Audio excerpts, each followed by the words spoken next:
Did you see that? Did you see what I just saw? Did we just see the same thing? What is up, guys? Welcome back to another video, and here today we're going to be talking about Paris Games Week. We just saw a massive amount of basically intel, news, and stuff about the Call of Duty World League, how Black Ops 3 is going to work. Basically everything has gone down in this stream. We know so much more about Black Ops 3, how it's going to work in an esports setting, and all that stuff is going to be covered in this video. First thing I just talked about, did you see that? ESL will be hosting the Call of Duty World League. We thought about it. We thought it would be happening. I told you guys in previous videos, I said I think it's going to happen.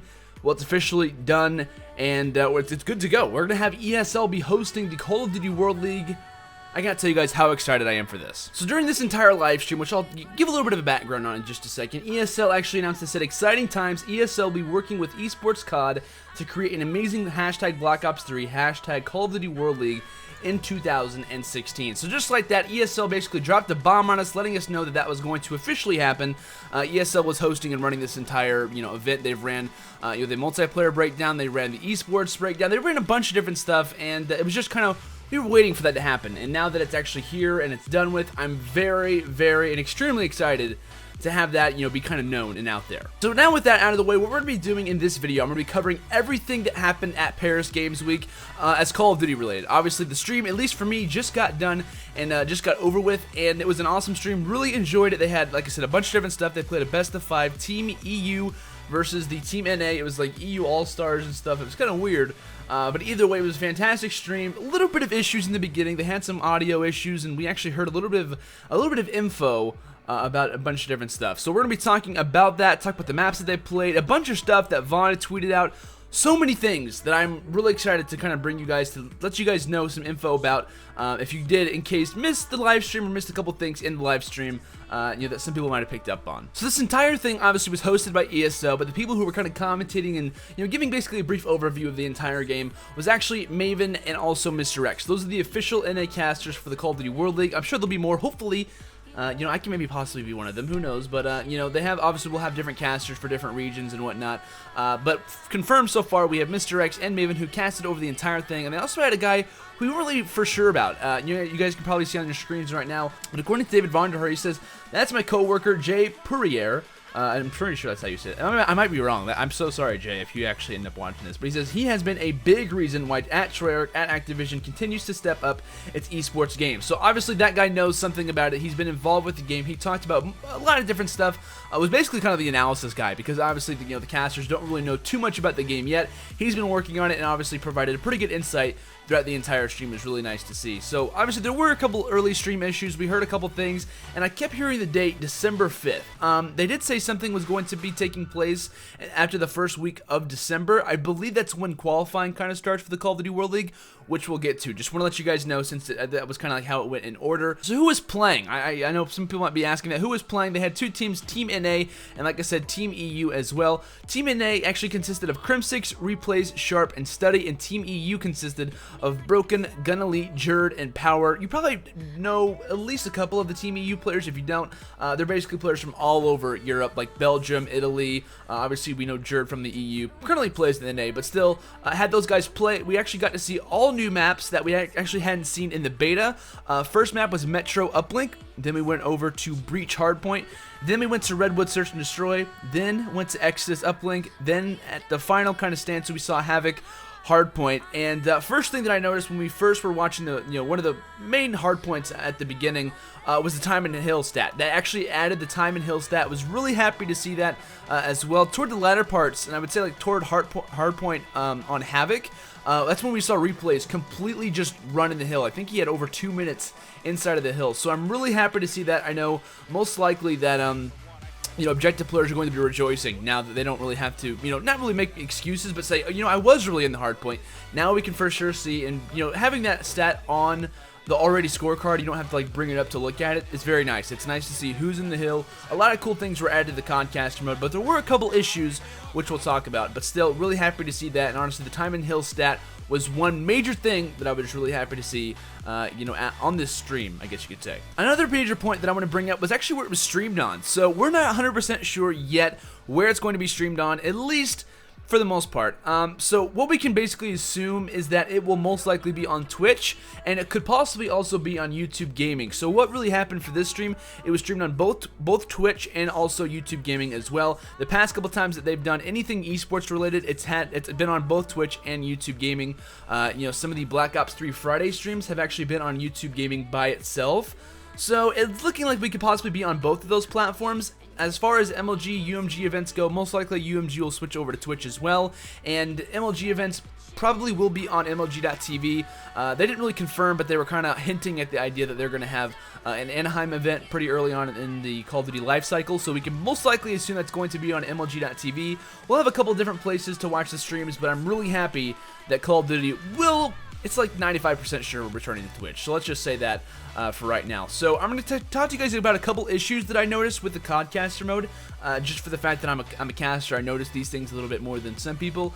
So the first thing that I noticed was actually the kill feed, and I'll tell you guys what actually happened later after this. So basically the colors kept changing in the kill feed. So for instance, if one player, let's just say Jerd was on an orange team and Crim6 was on a green team, you would see Jerd, whenever he would kill an orange, would kill Crim, and then it would be like whenever Crim, for instance, killed Jerd, it would remain as different colors. So every time that a player killed someone else, it was orange going to green. It wasn't green and orange. It was weird. It was like, it didn't really make any sense. And normally you want, for instance, if one team is black and one team is red, you want, well, you're not going to have black. Either way, if one team's white, one team's red, you want to have those players remaining the same color in the kill feed, whether or not they're getting kills or not. So that was something that I said I really wanted to be fixed, and Vaughn actually responded and said, I do apologize for that. We're going to get that fixed right away, and I'm already talking about having that done. So I'm really happy about that off the bat.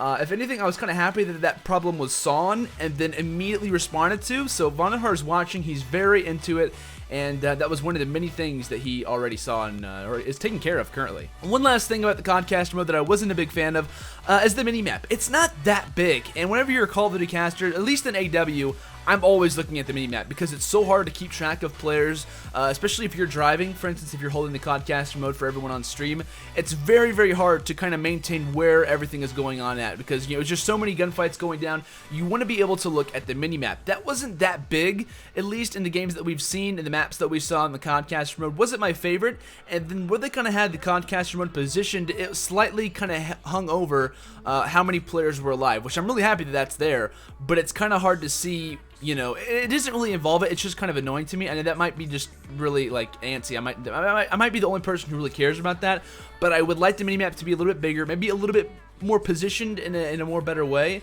So that's really just about it. That was the only things I saw with the caster mode that I wasn't a massive fan of.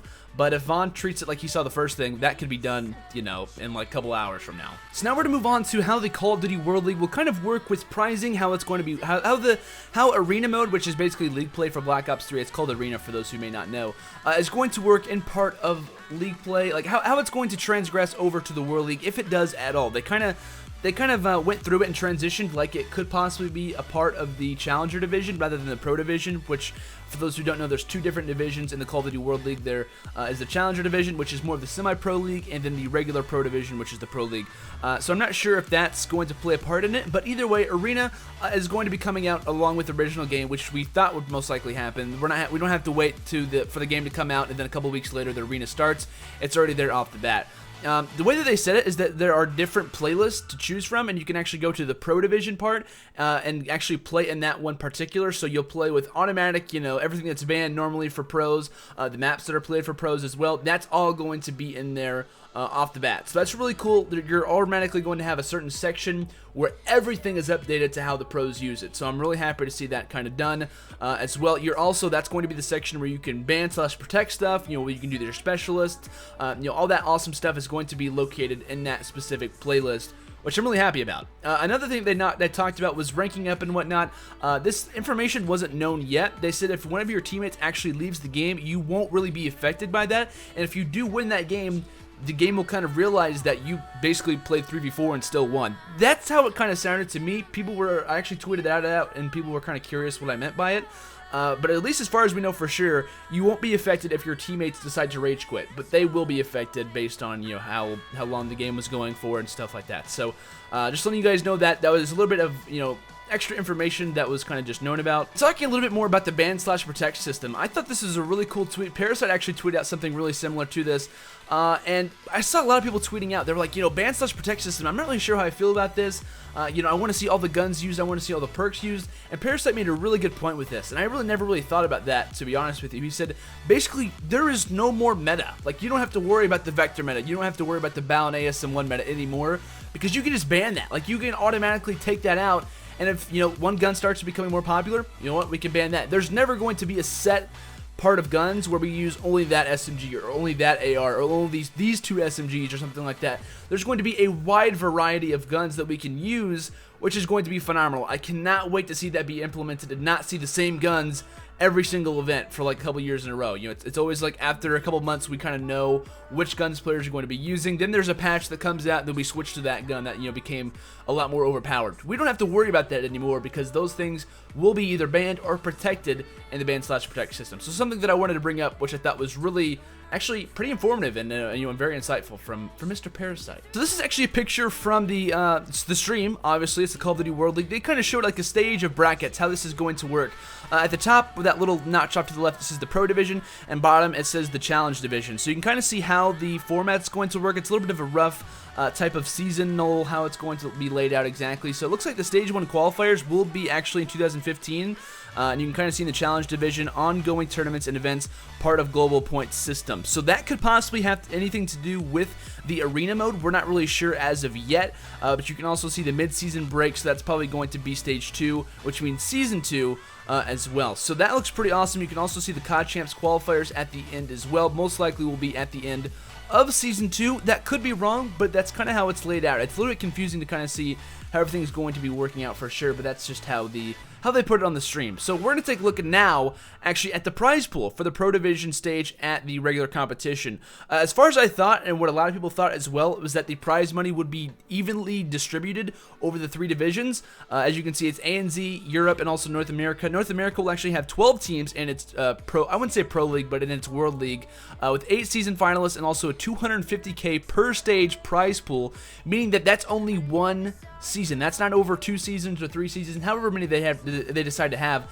That's one season, $250,000 being awarded to just North America. We move on to Europe, only 10 teams and 6 finalists, but they also have $200,000 per stage per season. And in the ANZ, which basically means, for those who don't know, Australia and New Zealand, 8 teams, 4 finalists, and $150K per stage as well. I saw a lot of people joking and putting on Twitter like, oh my gosh, we're going to see North American players move over to the EU and EU players move over to the ANZ and stuff so they can win more money. It was obviously a joke, but obviously also it's at the top, $1.2 million prize pool for Pro Division stages or Pro Division stage competition. So just for the World League, $1.2 million will be distributed just for the World League, seasons and stuff, which is phenomenal. $1 million, which was a tournament for us, is now going to be implemented in the regular league that we have, which is insane. That's a lot of money. Players were exploding about this on Twitter, and this is only positive things. Having money being pumped into Call of Duty eSports is something that we need,